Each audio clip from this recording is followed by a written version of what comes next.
ജർമ്മനിയിൽ ജനിച്ച ഒരു യഹൂദ പെൺകുട്ടിയുടെ കഥയാണ്. അവളുടെ പേരാണ് ആൻ ഫ്രാങ്ക്. വളരുമ്പോൾ ഒരു എഴുത്തുകാരിയാകാനാണ് ആൻ ആഗ്രഹിച്ചത്. എന്നാൽ അക്കാലത്ത് ജനിച്ച അനേക ലക്ഷം ജൂതവംശജരെ പോലെ അവളുടെ വിധിയും മറ്റൊന്നായിരുന്നു. സമൂഹത്തിൽ താഴ്ന്ന മതക്കാരായിരുന്നു ജൂതമതക്കാർ. ഉന്നത മതക്കാരായ നാസി മതക്കാർ ജൂതമതക്കാരെ അടിമകളെ പോലെയാണ് കണ്ടിരുന്നത്. ആഹ്ലാദകരമായ ജീവിതത്തിൽ നിന്ന് അവളും കുടുംബവും എത്തപ്പെട്ടത് നാസി കോൺസെൻട്രേഷൻ ക്യാമ്പിലായിരുന്നു. ആ ദുരിതപൂർണമായ ജീവിതത്തെക്കുറിച്ച് അവൾ അവളുടെ ഡയറിയിൽ കുറിച്ചിടുമായിരുന്നു. അതിശക്തമായ ഒരു കാലത്തിന്റെ അസാധാരണമായ ഒരു അടയാളപ്പെടുത്തലായിരുന്നു അത്. അവളുടെ ഡയറിയുടെ പേരാണ് കിറ്റി. അവളുടെ അച്ഛൻ അവളുടെ ജന്മദിനത്തിൽ സമ്മാനമായി കൊടുത്തതായിരുന്നു കിറ്റിയെ.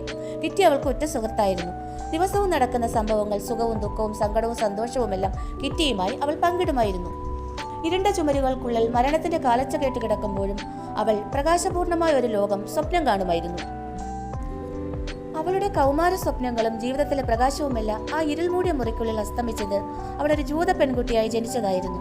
അതെ, അവളൊരു ജൂതമതക്കാരിയായി ജനിച്ചതായിരുന്നു അവൾ ചെയ്ത തെറ്റ്.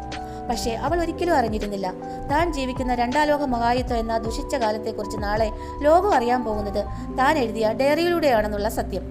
ആൻ ഫ്രാങ്ക് 1929 ജൂൺ 12 ജർമ്മനിയിലെ ഒരു ജൂത കുടുംബത്തിൽ ഓട്ടോ ഫ്രാങ്കിന്റെയും എഡിറ്റ് ഫ്രാങ്കിന്റെയും 2 മക്കളിൽ ഇളയവളായിട്ടായിരുന്നു ജനിച്ചത്. പിതാവ് ഓട്ടോ ഫ്രാങ്ക് ബാങ്ക് ഉദ്യോഗസ്ഥനും മാതാവ് എഡിറ്റ് ഫ്രാങ്ക് വീട്ടമ്മയുമായിരുന്നു. സമ്പന്നമായ കുടുംബമായിരുന്നു ആനിൻ്റേത്. ഒന്നാം ലോക മഹായുദ്ധത്തിന് ശേഷം ആൻ ഫ്രാങ്ക് കുടുംബവും സാമ്പത്തികപരമായി തകർച്ചയിലായി. ജർമ്മനിയിലെ മറ്റ് ബാങ്കുകൾ പോലെ ഇവരുടെ ബാങ്ക് തകർന്നു. ഓട്ടോ ഫ്രാങ്ക് കുടുംബവും മറ്റ് ബിസിനസ്സുകളിൽ ഏർപ്പെട്ടു. യഹൂദ മതക്കാരാണെങ്കിലും അവരുടെ മതവിശ്വാസം വ്യത്യസ്തമായിരുന്നു. മതത്തിന്റെ എല്ലാ ആചാരങ്ങളും അവർ പൂർണ്ണമായി പിന്തുടർന്നിരുന്നില്ല. എല്ലാ യഹൂദരും മറ്റ് മതവിഭാഗക്കാരും ഒരുമിച്ച് കഴിയുന്ന ഒരു സ്ഥലത്തായിരുന്നു ഈ കുടുംബവും താമസിച്ചിരുന്നത്. ഒന്നാം ലോക മഹായുദ്ധത്തിന് ശേഷം ജർമ്മനിക്കുണ്ടായ പരാജയം ജനങ്ങളിൽ കുറെ പേരെ നിരാശപ്പെടുത്തി. അതിലും വലുതായിരുന്നു രാജ്യത്തുടലെടുത്ത സാമ്പത്തിക പ്രതിസന്ധി. 1933 ജർമ്മനിയിൽ നടന്ന തിരഞ്ഞെടുപ്പിൽ അഡോൾഫ് ഹിറ്റ്ലർ നാസി പാർട്ടിയെ ജർമ്മൻ ചാൻസലറായി നിന്ന് വിജയിച്ചു.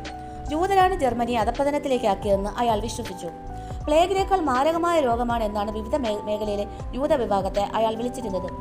ആനിന് 5 വയസ്സുള്ളപ്പോഴാണ് ജൂതന്മാരെ ഒന്നടങ്കം നാട് കടത്തിയത്. ആനിന്റെ കുടുംബം ഹോളണ്ടിലേക്കാണ് പലായനം ചെയ്തത്. ആ സമയത്ത് ആനിന്റെ പിതാവിന്റെ ജോലി നഷ്ടപ്പെട്ടിരുന്നു.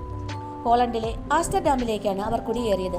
ആംസ്റ്റർഡാമിൽ ഒരു ജാം കമ്പനി ആനിന്റെ പിതാവ് ഓപ്പൺ ചെയ്യുകയും ചെയ്തു. കുട്ടികളെ സ്കൂളിലാക്കുകയും തുടർന്ന് സന്തോഷകരമായി അവർ ജീവിക്കുകയും ചെയ്തു. സന്തോഷകരമായ ജീവിതത്തിൽ നാസികൾ എപ്പോൾ വേണമെങ്കിലും അവർക്ക് പിടികൊടുക്കാതെ ജീവിച്ചു. ഓട്ടോ ഫ്രാങ്ക് തന്റെ ജാം കമ്പനിയിലെ മുകളിലത്തെ നില ഒളിത്താവളമാക്കി.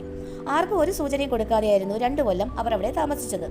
ബുക്ക് കൊണ്ടും ഷെൽഫ് കൊണ്ടും മറച്ച അറ മാത്രമായിരുന്നു ഉണ്ടായിരുന്നത്. ഒന്ന് ഉറക്കെ സംസാരിക്കാൻ പോലും അവർക്ക് സ്വാതന്ത്ര്യം ഉണ്ടായിരുന്നില്ല.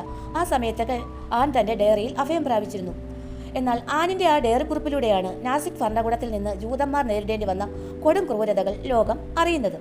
1944 ഓഗസ്റ്റ് 4 ജർമ്മൻ സെക്യൂരിറ്റി പോലീസിലെ സായുധ സൈനികൻ ഡച്ചുകാരനായ നാസികളുടെ സഹായത്തോടെ ആനിന്റെ കുടുംബത്തിന്റെ ഒളിത്താവളം കണ്ടെത്തുകയും എല്ലാവരെയും അറസ്റ്റ് ചെയ്ത് ഗെസ്റ്റപ്പോ എന്ന ജർമ്മനിയിലെ രഹസ്യസേന ആസ്ഥാനത്തേക്ക് മാറ്റുകയും ചെയ്തു.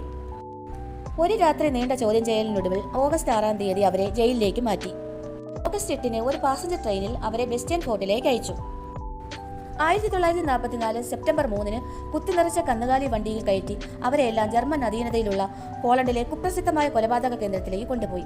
3 ദിവസത്തെ ദുരിതപൂർണമായ യാത്രയ്ക്കൊടുവിൽ 1000-ഓളം തടവുകാരെ വഹിച്ചുകൊണ്ടുള്ള ട്രെയിൻ ലക്ഷ്യസ്ഥാനത്തെത്തി. ക്യാമ്പിൽ സ്ത്രീകളെയും പുരുഷന്മാരെയും 2 ആയി തിരിച്ചിരുന്നു. ആനും സഹോദരി മാർഗോയും അമ്മയോടൊപ്പമായിരുന്നു താമസിച്ചിരുന്നത്. തല മുണ്ടനം ചെയ്ത് ആനിനെയും സഹോദരിയെയും അടിമപ്പണിക്ക് അയച്ചു. ആനിനന്ന് 15 വയസ്സ് മാത്രമേ പ്രായമുണ്ടായിരുന്നുള്ളൂ എങ്കിലും അസാമാന്യ ധീരത പ്രകടിപ്പിച്ചിരുന്നതായി സഹ തടവുകാർ പിന്നീട് ഓർക്കുന്നു. കഠിനമായ അധ്വാനം ആനിനെയും മാർഗോയെയും രോഗികളാക്കി.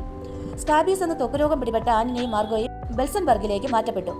1944 ഒക്ടോബർ 28 അമ്മയും മക്കളും വേർപിരിഞ്ഞു. അതിനുശേഷം 2 മാസത്തിന് ശേഷം എഡിറ്റ് ഫ്രാങ്ക് പട്ടിണി മൂലം മരണപ്പെട്ടു.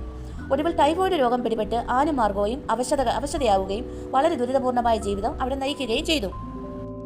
തന്റെ മുന്നിൽ കുഴഞ്ഞു വീണ് മരിച്ച തന്റെ സഹോദരി മാർഗോയുടെ മരണം അസാമാന്യ ധൈര്യമുണ്ടായിട്ടും ആനിന്റെ മനോധൈര്യമെല്ലാം നഷ്ടപ്പെടുത്തി.